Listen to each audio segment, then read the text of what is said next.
Hi there, and welcome to a Strong Start Ready Set Plan, our collaborative learning and planning time this summer. We are so excited to partner with you, my whole family. I have my dad here. He's excited to support you and whatever your goals are for this summer to help you get a strong start to the beginning of the school year. Thinking about common planning, it's really a benefit when you can talk with one, two, three more individuals about students. So perhaps there's student A, and you begin to talk about the engagement level that he or she has in your class or your environment, and then the next teacher has a little different perspective, and you can begin to ask one another, why is that? And then you can serve that student more effectively. Secondly, when you begin to analyze student data, perhaps there's 3, 4 pieces of student data that you're looking at, and you're trying to determine what are the challenges that this student has. What are the ways that we can help to scaffold instruction in a way that will cause a student more success. So all of those are benefits of common planning, which is the big why we do that. So over the past several years, I've had the privilege of working in several different schools. Schools where there is common planning time and schools where there isn't. So when I taught second grade, our students were able to leave every Thursday at 1:50. So our team had from 2 to 4 where we could plan together as a team or with our instructional coach or with interventionists, reading specialists, special education, whoever we needed to talk to really talk about what our students needed. It was awesome.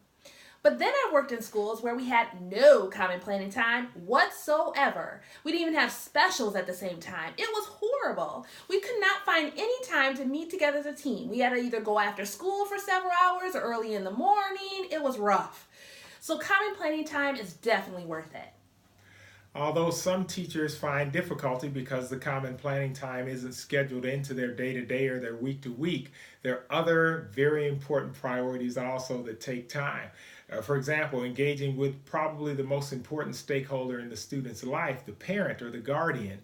So there's time to have phone calls, to send emails, those types of things. Secondly, there are times when students have certain or are challenged by certain disabilities. And so a team needs to get together. You have to come out of your planning time perhaps to talk about the formation of an IEP so that those students can be served. And then lastly, sometimes it's a medical challenge, some type of a situation where the student isn't able to function, needs a different pace or something around some of the work, and so a 504 meeting might be convened. And so these are all impacts on common planning time. So over the next few weeks, we're excited to hear about what your goals are. We're going to be available to give you some feedback. So maybe you're thinking about finishing up some unit calendars or tackling some new units for reading and writing. Or maybe you want to find some mentor texts and get them marked up now before the school year starts.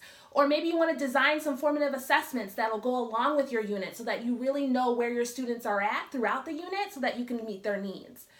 Or maybe you want to just have some time just individually focus on some professional goals of your own that you want to work on. Whatever your goals are, you're going to be able to share that with us, and we'll be able to give you some additional strategies and tips, some feedback, and also you're going to get some feedback from not just us, you're going to get some feedback from the other teachers within the group. So that's going to be great. Now, before we get started, I want you to look at the logistics video next because that's going to show you how the online dashboard is going to work. It's going to show you the schedule of what we want to accomplish over the next few weeks and how to get started. Okay, so I can't wait to hear what your goals are, and I can't wait to help you get some time where it's not interrupted, where you can solely focus on getting ready for the first few weeks of school. So you ready to get started? Get set. Let's plan.